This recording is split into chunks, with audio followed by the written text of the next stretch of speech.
It's Thursday morning, and it's time for Tech for Seniors Live, where technology gets its deserved deep dive. This isn't happening via Zoom, so we can't see who's joining the show. So please sign in to the chat box below as we gather around the screen, both far and wide, with curiosity as our ever-trusty guide. We'll navigate the digital seas, a knowledgeable crew, exploring all the tech tips, both old and new. No need for cameras, no need for dress. Just bring your questions and we'll address. From gadgets to apps and all the tech lore, we're here to help, to teach, and much more. So type away in the chat. Don't be shy. Our tech-savvy hosts are here to reply.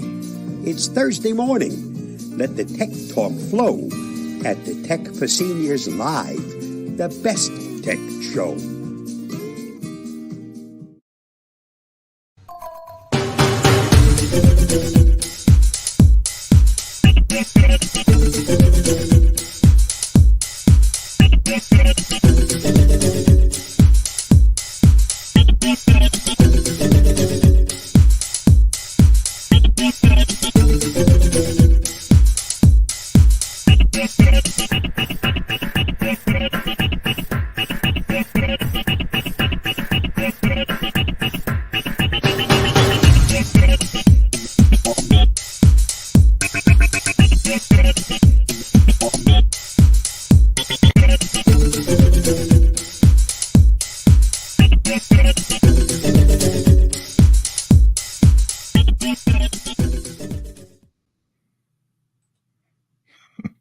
Well, good morning, good afternoon, wherever you are. It's a big happy welcome for you today. Thank you for coming and listening. We have a great show for you today.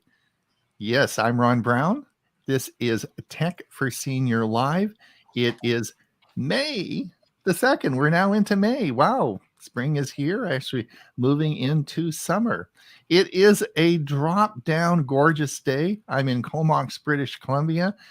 I'm on a little island off the west coast of Canada called Vancouver Island, up in a little community called Comox, and it is beautiful here. It is definitely a day to go out and do some gardening and sniff the roses. So anyway, we have a great show for you. I'm going to introduce everybody in just a second, but for those of you who don't know who we are, maybe you're new here and you're just watching saying, hey, who are these guys?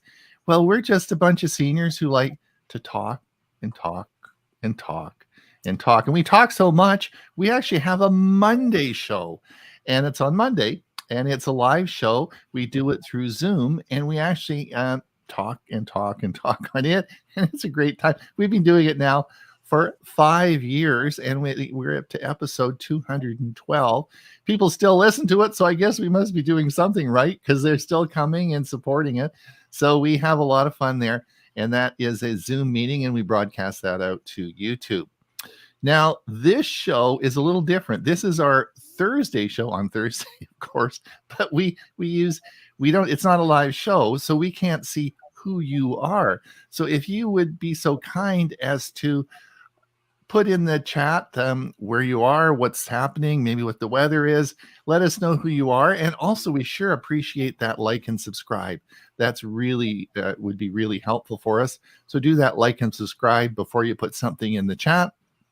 And then otherwise we don't know who's out there. We can't see you. Unlike the Monday show, we can see who's there. We have no idea who's out listening to us. So that would be great. If you want to keep now, I'll just put on here. This is our let's have a look here. This is our website, www.techforsenior.com. If you pop over there, it'll give you all the information you need if you want to join our Monday show. Maybe you're always watching our Thursday show and wondering what the heck's going on with Monday. You can certainly get all the information for our Zoom meeting on the website. Now, as far as following us along here, we also have the Facebook page, of which everyone here in the group today all put articles on our Facebook page as we go through the news articles of the week. This is interesting, that's interesting, and we all put that on our Facebook page. And today we're going to go over and we're going to talk about those articles that we put on. And there's always lots of news through the week. We never have enough we never run out of articles because there are always lots of articles to talk about. So we keep talking. So that's where we get them, but we post them all through the week. So if you have a computer club and you're interested in keeping up with some of the technology and these are vetted articles that we're interested in. So no gaming. We're not really gamers. So if you're looking for gaming, we don't put any gaming articles on there, but we put a lot of good, you'll see today, there's some really great stuff that we're going to talk about today. Next week, of course, will be Apple's big event. So we'll be talking about that on our Thursday show. Apple has their big reveal next Tuesday. There's rumor is that it's just a recorded video for an hour, not on the big stage or anything like that. So we'll see what happens and see how we'll talk about that next Thursday. So let's see. I guess we've got some people. Let me introduce everybody first before we get going and talking about the different articles. Now I mentioned that I'm on the west coast of Canada. On the east coast, in another country far, far away, is a man in Bradenton, Florida, called Huey Poplick. He actually is the co-host on our Monday show. You and I do the Monday show. And so welcome, Huey. How are you doing today? I'm doing great. I'm on the east coast of the U.S., on the west coast of Florida.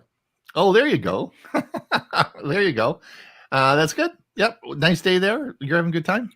82 a little bit ago. It's going into 86. Sunny, gorgeous. And the humidity is not real high either. All right. And then, of course, we have who is muted. So hopefully he'll take himself off muting. A man that needs little introduction because we're going to call him, we used to always call him a security expert. But because he's done such a lot of work with AI and he's doing all these videos he's putting out. He made another video for us today. We're going to call him the influencer. And I think that's his new term. So Bob Costesha from Las Lunas, our new social influencer.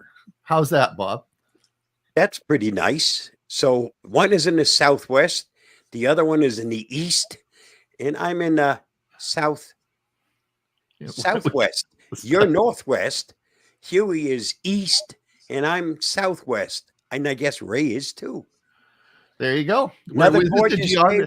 We actually hit 60. We're 65 now. We should go somewhere into the upper 70s. Very good. And then, of course, a man as well who needs little introduction from Pine, Arizona, who this is an individual who is a very sharp guy because, well, first he's the music director on our show, and he always has these great outros that everybody loves.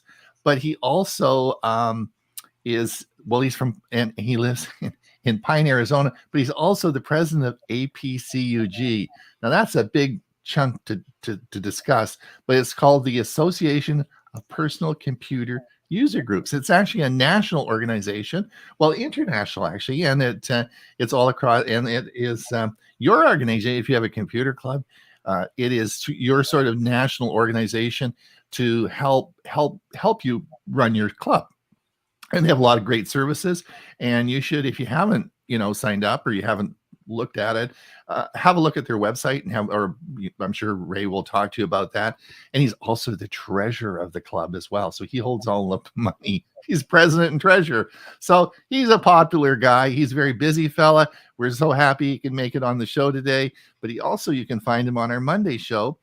The other thing that you want to look at is in our newsletter, we have he has a playlist. We've made a playlist of all his outros, right? So you can just hit that playlist and it'll go on forever. You listen to music all day long, right? It's great. It's great. All his great music selections. So welcome, Ray. Yeah, thank you very much, Ron. I was going to ask you, how long would it take to listen to all the songs on the music list you've created? I don't know. I bet you have. Let's see. We've been doing it for 5 years. Well, you'd have over 250 selections for sure, right? Yeah, sure. I started in August of 2020, so yeah, you'd have a while. So anyway, there you go. Yeah, so that's our group. Now, before we get into looking at some of the articles today, Hugh, is there anyone listening to us? You know what? We got some people out there. Let's take a look. All right. Well, Steve Powell. Hi, Steve. Kirkland, Washington. 49 degrees and sunny. Genealogy. That's Murray. Murray. Good morning from sunny Victoria, BC. Yep, sunny for sure. Mike Saunders. Chesham, UK. Cool, cloudy this early evening. Hi, Mike. Dick Vogel. Beautiful, 82 degrees, sunny day in Sanford, Florida. Steve Bottorff. Dunedin, Florida. 85, getting pretty hot there. Yep. Dick Vogel, I give you a thumbs up. Thank you, Dick. Yeah, everyone, please hit the thumbs up for us. It helps. Well, subscribe. What we really like you to do is make sure you subscribe to the channel. So Liz says, hi from sunny Ohio, 73 degrees. Sally, good day to all from Kirkland, Washington. And this one. Oh, really? Now, so technological Brazil.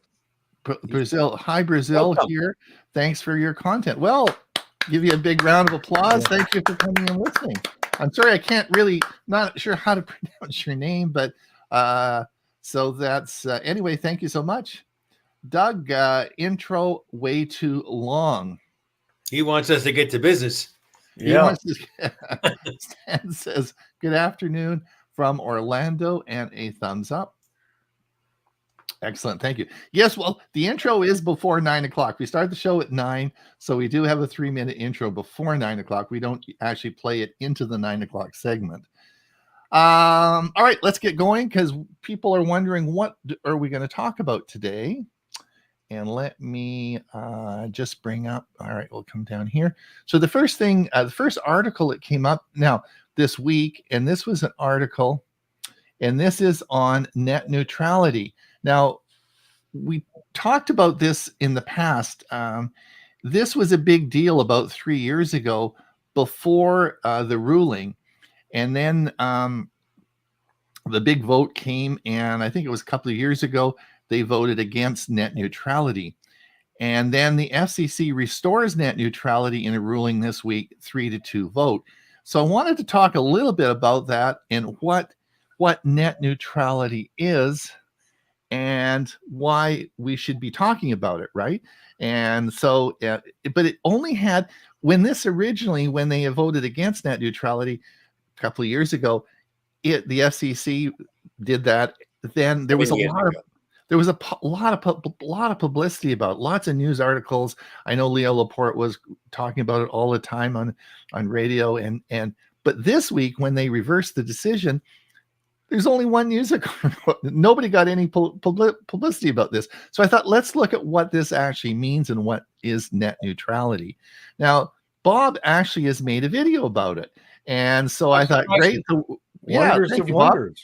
Yeah, so so it summarizes it up. and we're going to play the little video that Bob made for us, and then we'll have a little chat about it, and just so everyone is aware of what this means.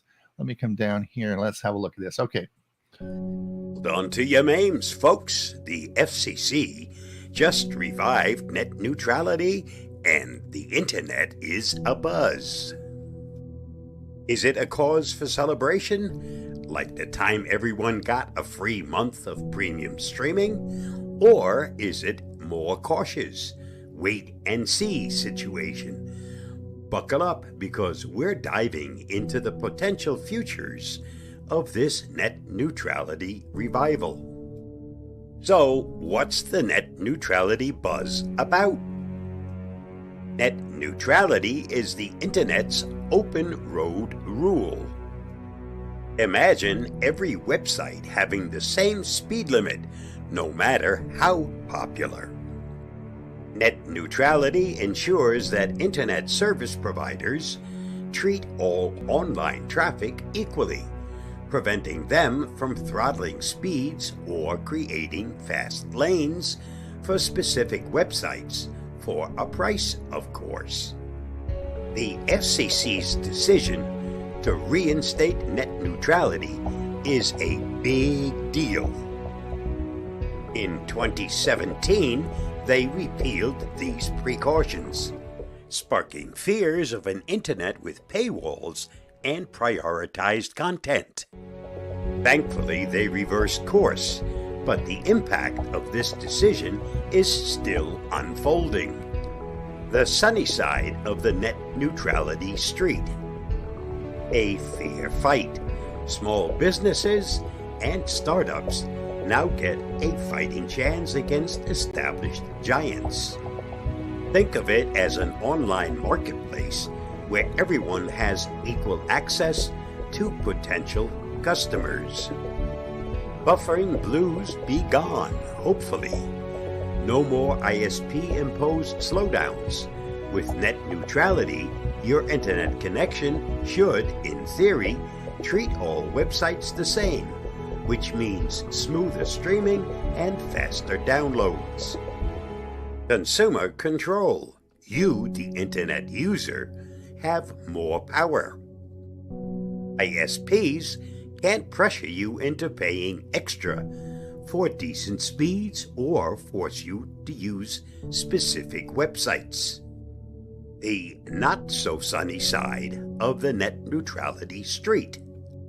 Investment slowdown? Some argue that without the ability to make money from fast lanes, ISPs might hesitate to invest in building better infrastructure. This could leave rural areas stuck in internet slow lanes. The bureaucratic maze.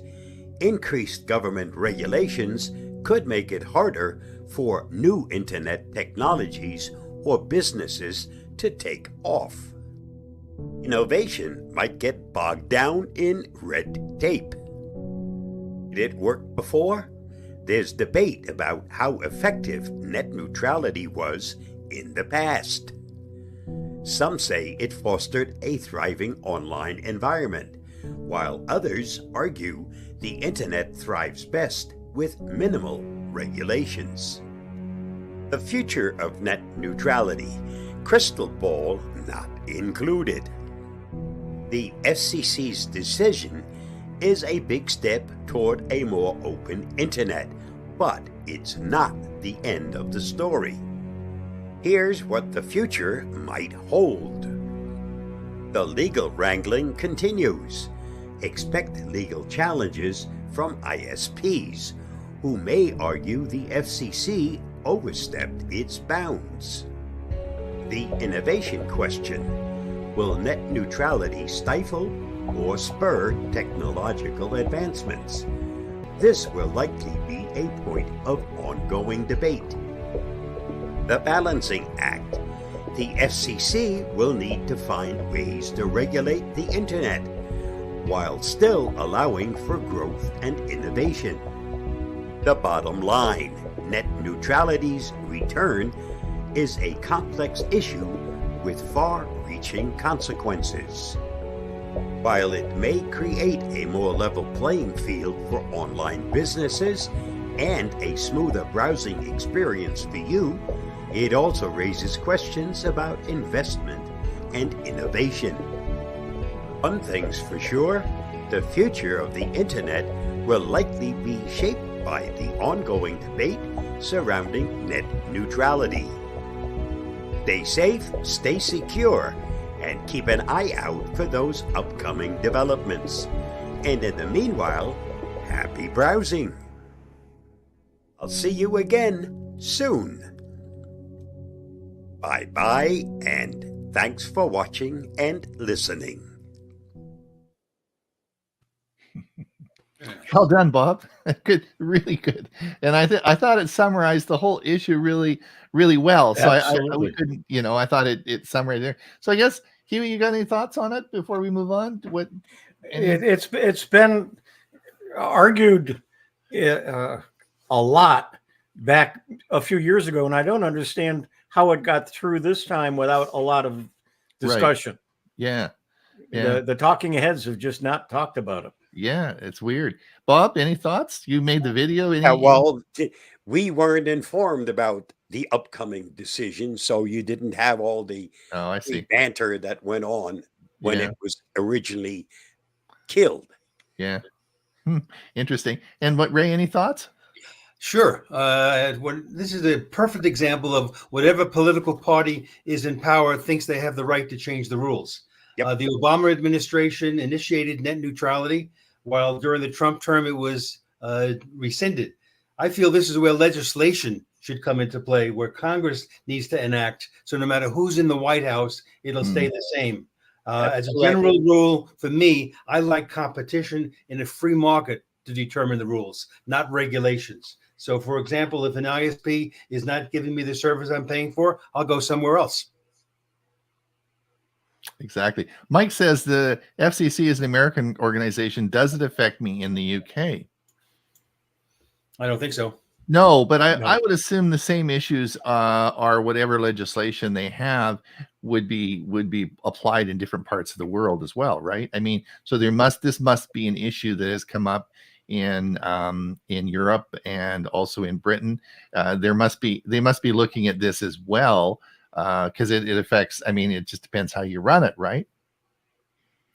Anyway, I thought it was an interesting article, and I thought it was something just to bring up. It changed this week and we'll have to see what the consequences are. The second article that we want to come up and talk about today is something that I have, and that, of course, is the article that came out today was DJI drones. Congress may pass a new law soon that will ban DJI drone sales in the United States.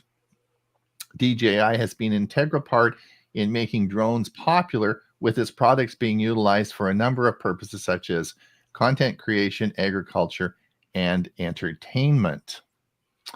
So this is coming up, and this is, of course, I have a DJI drone.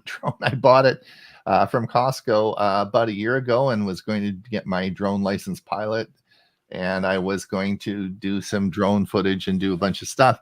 It's still sitting in the box, and I haven't done anything with it. Now, I haven't even turned it on. I haven't even opened it up. I have, I just, there was 3 airports over top in our area here, so it really closes down all the airspace. If I drive outside my community, it's all provincial parks. You can't use the drones in provincial or national parks. So it becomes a huge issue of what I'm going to do with these things. The other problem that I see is, which is really, really scary, is the potential for these to be used for rather nasty.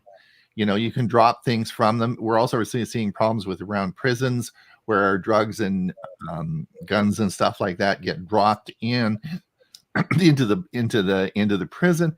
This opens a whole bunch of big issues.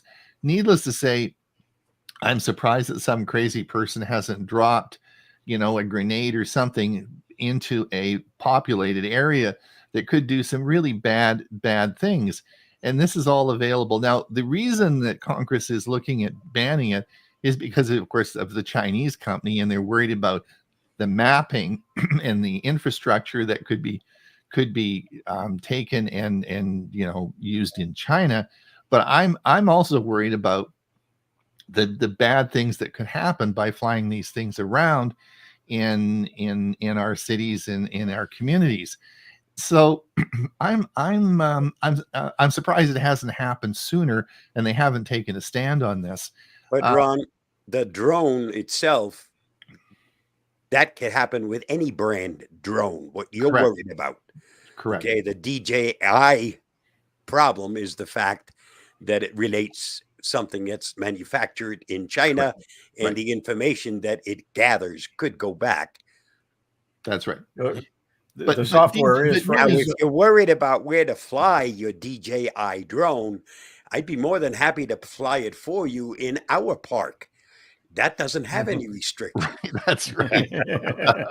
Just mail it to them. Post Yeah, I'll it. just mail you. Well, you mail it down to you, but it's anyway. Fly it down to them. Fly it, yeah.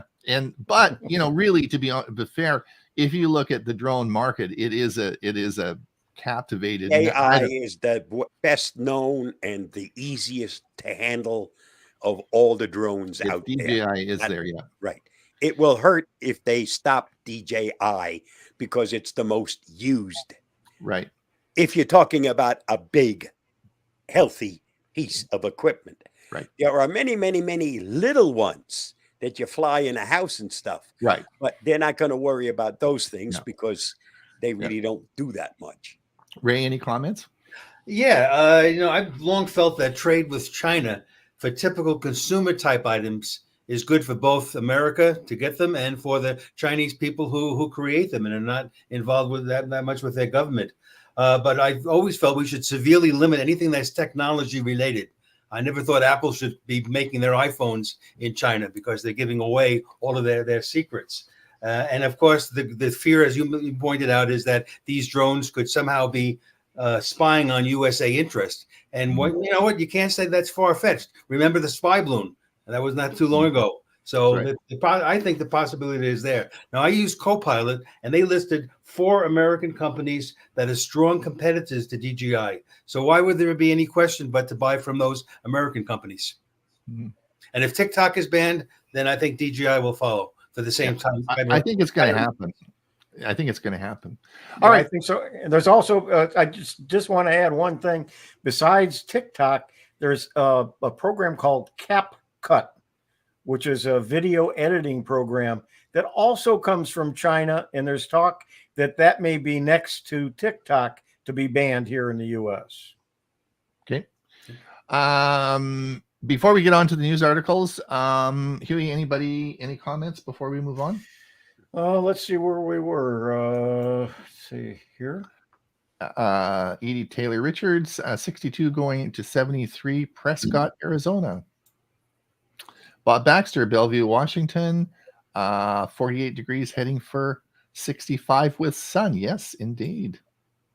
It's going to be a sun. We're caught up. It looks like we're caught up. All right, let's move on to the articles. I'll bring this up here. Let me see if we can. Now, remember, if you want to watch, you can certainly do that on our. There we go. All right, let's find the first article here. Well, Ray, you got the first article. What a surprise. What a surprise. All right. I call this Windows 10 is up and Windows 11 is down. What does that mean? Well, this article reports that after reaching over 28% in February, Windows 11 market share has now dropped to about 25.5% in April. And at the same time, Windows 10 users have risen to over 70% of Windows users.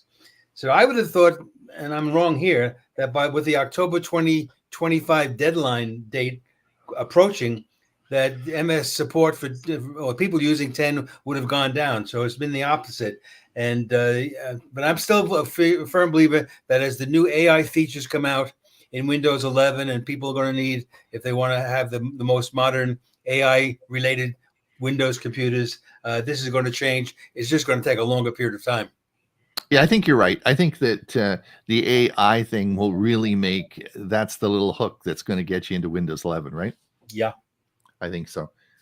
All right. And I think you probably have just a minute here. We'll flip over to Huey. Just roll down there, Huey, to the next one. You should be able to see it. Nope. Yeah, okay. So this is a part of the U.S. government that's going to limit AI usage. And so according to this article, the U.S. military is hitting the brakes on generative AI after decades of the Defense Department experimenting with AI types of technology. So a recent study found that these large language models have a potentially dangerous tendency to go nuclear. In other words, when given options, the AI's suggested uses is nuclear weapons over alternatives. So the article goes into a lot of detail about this. An interesting read with different topics, but the idea is generative AI is too unreliable at this point in time for military applications. You mean that AI will actually say if you fight a war, you fight it to win? Yes. All right. And I think okay, that is talking about. I just mentioned the new type of computers, desktops, laptops that are coming out that are going to be called AI laptops, and this distinguishes them from the kind of laptops we've all been used to for the last few years. The big difference is the inclusion of the GPU, or the graphics processing unit, that Copilot says, quote, is a specialized electronic circuit designed to rapidly manipulate and alter memory to accelerate the creation of images in a frame buffer intended for output on a display device. That's a mouthful. But one such AI laptop already is this new Asus ZenBook 14. And among its many attributes, and this is the one that really amazed me, it has a battery life of over 17 hours. Yet it has a retail price of under $800. So I guess this is something that we need to pay attention to if we're looking at buying a new computer, right? Because this is we're always looking at what features do we want on a new laptop, but this is something that is a unique thing that's going to be available in upcoming laptops that we maybe should pay attention to, eh? Right, Maybe because when to buy a new laptop, you want to have something like this already. Otherwise, if you don't, it'll be outdated before you know it. Mm-hmm. So the age of supercomputers and a laptop is right around the corner. Yeah. All right. The next one that Hugh and I were just talking about this morning, and I put this article in. Millions of Americans might lose their internet access today. Here's what you need to know. And this is actually, of course, today marks the end of the Affordable Connection Program, a landmark piece of U.S. legislation which made it easy for people to afford the internet. And the funding is not there and has not been renewed for this. And this was just published a couple of days ago, so I don't believe it's anything is passed. So if you are on the Affordable Connectivity Program in the U.S., then this is going to go away. Yeah, if you qualified, you got $30, and you worked it through the ISP, and they got paid directly from the government for that $30. So it made your bill $30 less. Right. So that is so there's some changes occurring there. Right. Starting May 1st, it goes away. And we're on May 2nd. So it's gone. It's gone. All right. The next one that has come up is, this came out this morning. Google Pixel 7 Pro drops to just $502 as Amazon takes $497 off the 250 gigabyte models. As you know, the Pixel, the new versions of Pixel are coming out, particularly the 8A. We'll talk about that a little bit later.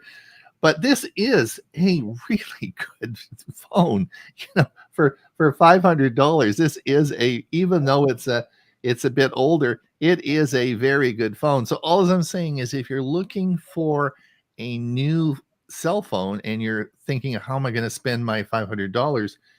This is a steal. I think this was up to $1,200 when it was initially launched. So you may want to have a look at that. We'll talk about some other, because they're going to, of course, be bringing out their new series of phones shortly. So anyway, but I thought, hey, give it a thought.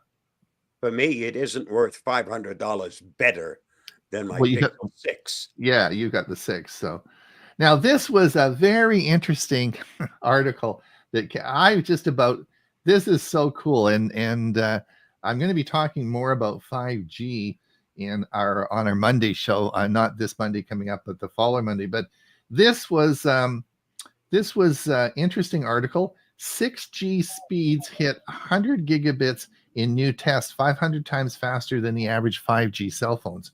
Now, let me just look at the article. This is from scientists in Japan have transferred data at 100 gigabits per second in a high frequency wavelength bands over 330 feet for the first time. And that's what it looks like. And this is a consortium of companies in Japan that's built the world's first high-speed 6G wireless device that's capable of transmitting data at blistering speeds of 100 gigabits per second. Now, you guys, that is fast. It gets there before you send it. It is. That is definitely fast. Yeah, That is definitely fast. So I thought, it's interesting. So I thought that was an interesting article, and what is coming up. So one of the things I keep saying, and I'll say it again just to remind everybody, keep looking. If you are looking at costs for your internet, look at particularly 5G technology, as the big three are offering home internet. And we're going to be seeing this is the type of thing that's coming in the future at blazing speeds that will outpace any other fiber, anything. This is where the money's going to be. It's not going to be next week, though. No. I just got an email from Comcast that tells me my internet speed is going to go up without any increase in price. Well, there you go. Surprise, surprise. The FCC not long ago made mandatory minimum speeds of 100 down and 20 up. So they're not giving me anything that they aren't required to do by law. But they make it sound in their letter like we're giving you something for nothing. Now, this was an article which is sort of interesting. Because it isn't the same then all over the world. Google officially brings Gemini to Android, iOS, and Canada. I didn't know we didn't have it. So I guess it's officially we're getting it. I just assumed when they release it, it releases to everybody in Britain and Germany and Australia and all the different countries, that Brazil, all the countries would just automatically get this. But I guess this is not the case, right, Bob? Regulations in different countries, and they must meet the regulations in those countries before they can release it. Okay. So when we're talking about things on the show, I guess we have to assume maybe not. It's not universally available. Now, Bob, what do you think about this? This came out this morning. I just thought, oh, really? LastPass goes independent over a year after serious breaches. We all know about the LastPass breaches that occurred. And of course, everybody's been leaving LastPass. So they have created a separate company now, and they've given LastPass the boot. A lot like HP did a number of years ago when they were making those really awful printers. And they said, HP said goodbye and gave them the boot and said, you've got your own company now. It's HP Printing. You're nothing to do with computers. And they turned around and they did some pretty good things. And then also with computers. So what do you think about? What do I think about LastPass going independent? Yeah, what do you think? I have a simple answer. It's called Be nice now, Bob. Be nice. Dashlane. No, Dashlane. Well, okay. If that's not good enough, Bitwarden. All right. Okay. So, did you guys see the article? Is that? Yeah. anyway, I thought, well, okay, I don't know what it means, but it's going to be a separate company. This is cool. This was out on The Verge this morning. I wonder, I guess Chris and Jim aren't listening. Google Photos is working on a way to see certain people less. So you're going to be able, now, why would you want to do this? Well, imagine you have your whole life in Google Photos and you're divorced, right? And you have a new wife, maybe being divorced 2 or 3 times, right? You got a bunch of wives, but okay, let's think about this. And you don't particularly want to see those people, and you want to look at all your pictures of all the kids and grandkids and all that stuff, but you don't necessarily, when you're showing them to your new wife, do you want to see the old, pictures of all your previous wives, right? So you'll be able to select certain people who you don't want to see very much. Now, what do you think of that idea? I think it's a good idea. Yeah. You have to be fair, Ron. Would this work for previous husbands too? Well, sure. I mean, and dogs and pets and whatever you have, So you want to be kind, and you won't see certain people less. You'll see certain people more.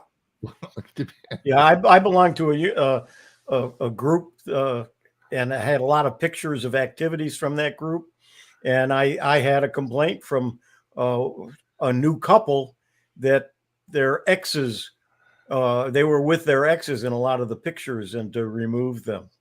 Well, that's and yeah, so and to be fair, I mean, when you look at Google Photos being around a long time, I mean, I've got probably 20,000-30,000 pictures going back many years, right? Ron, would this fall under the category of changing history? Yep. I don't know. But I thought it was a fun. I thought, wow, we got to talk about that. Now, this is the big Apple event we'll be covering this week, and I just want to let everyone know, if you want to see how to watch it and so on and so forth, you can just click the link, and I'm not going to go into that, but it will be on Tuesday. Now, this is the big leak. Of course, Google does this all the time, right? They before a launch, they leak all this stuff out. So it looks as though the 8A, which is the new phone that, of course, is going to be coming out, price will be around $500 US. And this is what it looks like.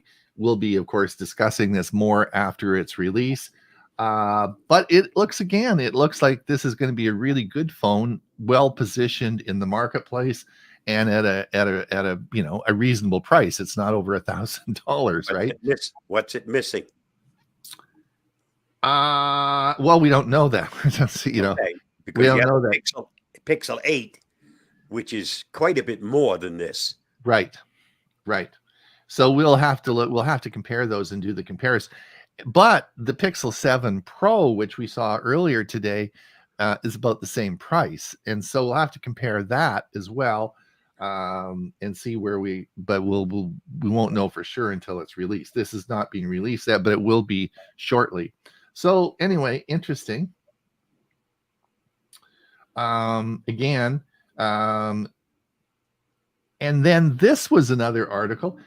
This was the Pixel 8 Pro, which is like the flagship latest phone from Google, was $649 a month with a 12-month plan with Mint. And that's a heck of a phone for $650. But anyway, we'll talk about Mint in a minute because it's being bought out. It's sold. So anyway, but so that's a heck of a phone. So I thought, if you are looking, that's a thought you may have. Now, as you know, we talked about this. I don't want to spend a lot of time because we talked about this a lot last week. But if you want to know what the new law banning TikTok will mean to you, and there's a lot of ramifications. If you have TikTok on your phone and you're working for some sort of government organization, will this affect your security status, and on and on and on? So there's probably lots of questions you have, and so this is an article that will discuss that. Bob, you're a Walmart guy. This is the buzz around town. This is the article. Walmart's new ONN Google TV 4K progressive device will cost $50 and will include Wi-Fi 6 along with 32 gigabytes of storage. Everybody's announcing it except Walmart. Yeah, so this is pretty cool. Last year, Walmart's launched several new Google TV devices, including a 4K streaming player under its ONN brand. Yep. We now can confirm some details about the device thanks to a YouTube video from someone who found it in Walmart.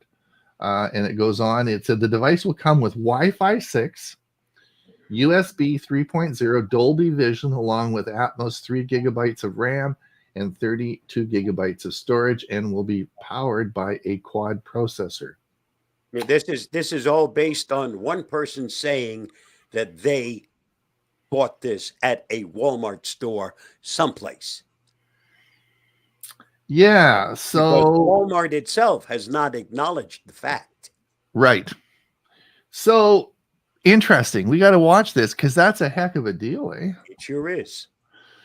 So if there is and I got a feeling there's probably some truth in that, but anyway, thought it was interesting, and it's a heck of a deal. But if you already have a 4K stick from Walmart that you paid less than $20 for, are you now willing to spend $50 because it says 6K, but you can't even receive 5K? Well, there we go. We'll see. Anyway, interesting. So keep an eye on that. That is coming, I think, probably. Huey, your article. No. There's a few of yours that you skipped. Did I? Yep. Probably because I can't see them. I'll flip over to yours. I'm going to flip over to your screen. And can you show me which ones I missed? You're right there. There's one of them. I said, oh, this was cool. Did you guys see this article? They found a satellite that had been lost for 25 years, and it finally was found in the sky. And they were talking about space junk and all it. Like there's 27,000 satellites orbiting around the Earth. And they'd lost this one 25 years ago, and they found it. I thought, well, okay, that's pretty cool. Like, I wonder how many other some will be found when they hit your house or your head. Yeah, exactly. This was an article and said a satellite that was gone, lost in space for 20. I guess I don't know if it was a very important satellite, but it was finally was found. I thought that was an interesting one. And this was T-Mobile just bought Mint for $1.3 billion, and Ryan Reynolds made a bunch of $300 million on that. But I sort of liked Mint. I thought they gave great service, and they were reasonably priced. I mean, you get some good plans with them. I don't think this is going to be a good thing for the consumer. I think this is going to get gobbled up by T-Mobile, and I don't think this is a good thing for the average Joe. Anybody? I agree with you. Yeah, I don't think so. Mint was pretty progressive. Now the big giant bought it up, and they're going to bury it. Yeah. Now, this was an interesting article. Google is laying off hundreds as it moves core jobs abroad. So what's with that? Hold on. This is not a good thing. But apparently, when you read the article, they just don't have the resources and the people in the United States to fill those positions that have the knowledge, and with the immigration limitation on bringing those people to work in the U.S., it can't happen. So they're moving these core positions into, most likely it would be India or Southeast Asia, and they're these for their company. And I thought that was sort of weird, I guess the people coming into the U.S. right now don't have the qualifications. Well, the problem was they couldn't bring them in, right? They couldn't get the immigration limitations where they couldn't get them in, so they had to move the jobs out. That was the idea of the article. The other one was, now this was a big one that occurred this This in a surprise move, Musk eliminates the Tesla EV charging network team. So this was weird. Like, did you guys see this?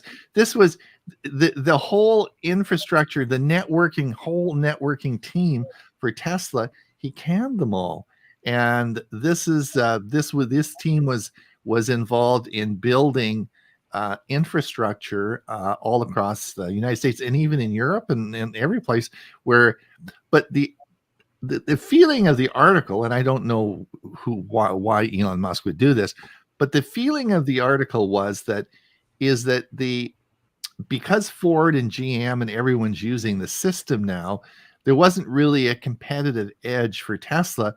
Like, why would they want to develop their network charging station? Let the public do it. Let the public system now grow the charging stations, because it's no longer a competitive advantage for Tesla. Why should Tesla continue to put resources in developing this to make it better when everyone else is using it?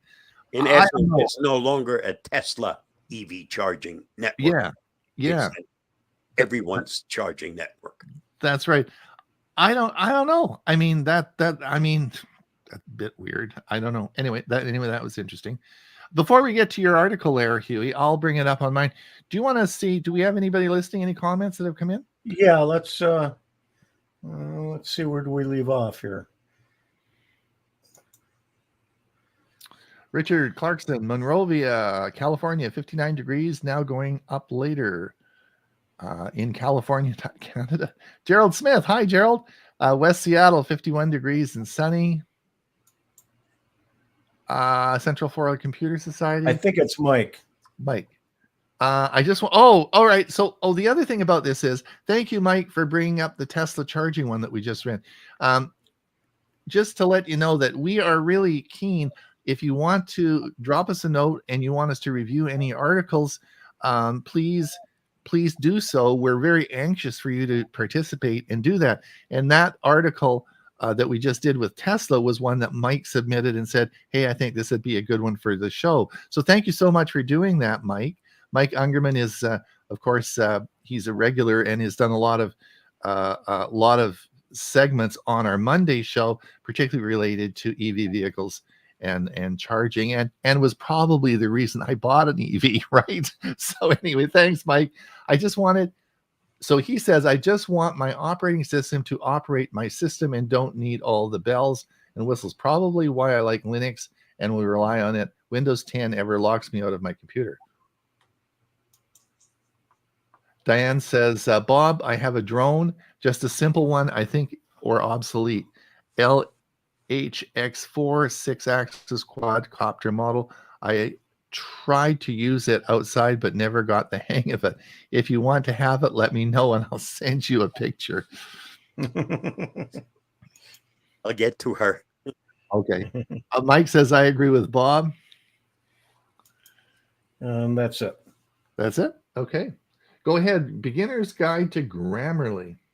If you don't use Grammarly or don't know what it is, it fixes anything you write with proper grammar and spelling, and it's a very good addition to your creating articles and writing articles and so on. And this is a beginner's guide to it. All right, excellent. Do you use Grammarly, Huey? I have. I don't. I think it was one of the things I shut off to try to figure out why my computer doesn't act the way it should. And I don't think I ever turned it back on. Okay. Windows 11? Windows 11, the 24H2 update, which will be, it's rumored probably September, maybe October. I'm running it now. Well, you have the insider thing. Yes, so. And I'm running it on the computer that shouldn't be running Windows 11. Yeah. But it's got a lot of new features, and this article talks about some of them. All right.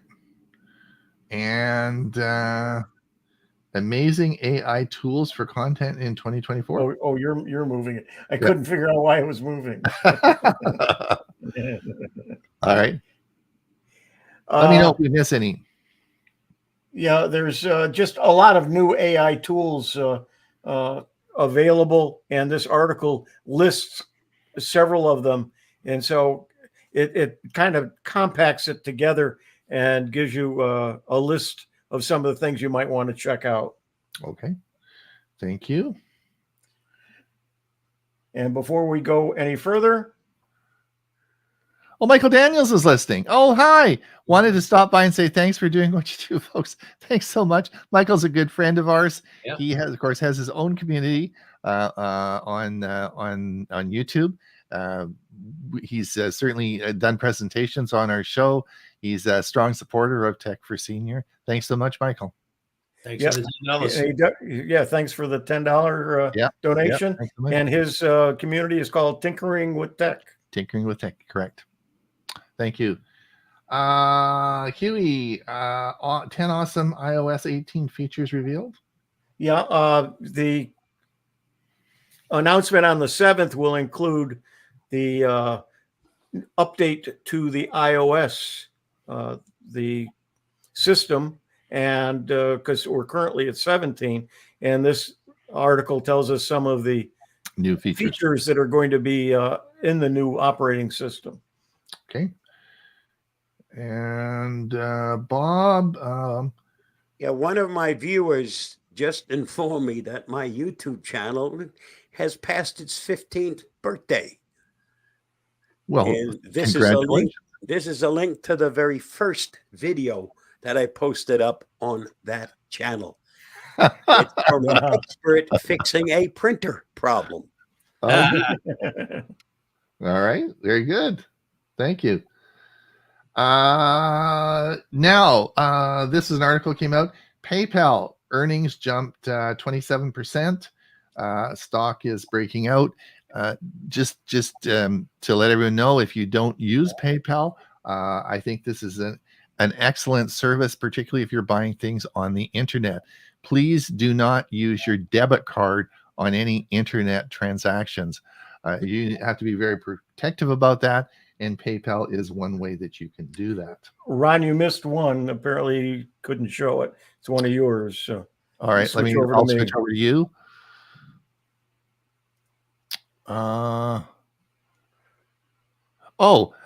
This was an article. It was demand for used and refurbished phones in Africa rose in 2023. Just wanted to let everyone know that it is possible when you are purchasing a new phone that you can donate your old phone or often use it as a trade-in value. Please consider that, because these phones do get used in different parts of the world in other countries, and often is very, very helpful for those people who don't have the resources to purchase new ones. So that's the reason I put that in, just to remind people, hey, let's recycle our old phones. Go ahead. Now you can switch back to you. Is that okay? All right. Okay, good. PayPal, we talked about that. This is so important. This is really cool. I am extremely happy with this. Google transitioning Fitbit Pay to Google Wallet in most countries. So on my Charge 6, my new Charge 6 watch, I have Google Wallet, not Fitbit Pay, which is good. I mean, that's great, because now I can go back and I can use it. But my Pixel, my Fitbit Sense, that I had Fitbit Pay, which was terrible in Canada because it had none of the credit cards in Canada would work on Fitbit Pay. Fitbit Pay was okay if you lived in the United States, but the rest of the world, it sucked and it really didn't work. Now, the neat thing about this is that Google now is transitioning all the Fitbit Pay accounts to Google Wallet. So while on my Charge 6, it came with Google Wallet, any of the prior watches you have that had Fitbit Pay on them, hopefully, now they haven't said how far back they're going, but they're going to convert it all and there'll be an upgrade, and then you can use Google Wallet on them, which means you can tap and pay with your watch. And I do that all the time. I go in, particularly at restaurants, and I say, they see my gray hair and see I'm an old guy, and I said, hey, look at this. boom, and I tap and pay with my watch, and they think it's pretty cool. So so that makes me feel really good. So anyway, so this is big news. I'm really excited about that one. Tap and pay works with so many things, including your credit card. Yeah. So the other one was now mini LED TVs. Now on my Pixelbook, I think my Pixelbook goes up to 500. Is it 500 or 800 nits on my Pixelbook, right? And most laptops maybe have 300 nits. And if you get a really bright screen, it's going to be a nit is a measurement of the brightness of the screen, right? And so in laptops we're talking about 300 to 500 in that range. Where Hisense's new TV with the micro LED TV is broadcasting this screen out at 5,000 nits. So yeah, you need sunglasses to watch this thing. And this is the new micro LED technology. So when you are going to look at replacing your TVs in Costco, yes, they do have some micro LED TVs now. You may want to consider this. It's certainly very bright. And Huey, I have a problem. I have a solution to your computer problem. Okay. Your chance to own a decommissioned U.S. government supercomputer. All right. So here's your chance. You can own this. On Tuesday, the U.S. General Services Administration began an auction for the decommissioned Cheyenne supercomputer located in Cheyenne, Washington. And you can, and the current price is only $27,643, but it is a supercomputer, and you too could have the fastest computer on Tech for Senior. It's probably bigger in my house. What's that? I wonder who's responsible for moving it. Yeah, or I think you'll probably blow all the circuit breakers when you tried to power that thing up. Probably can't run Windows 11, so who needs it? Right.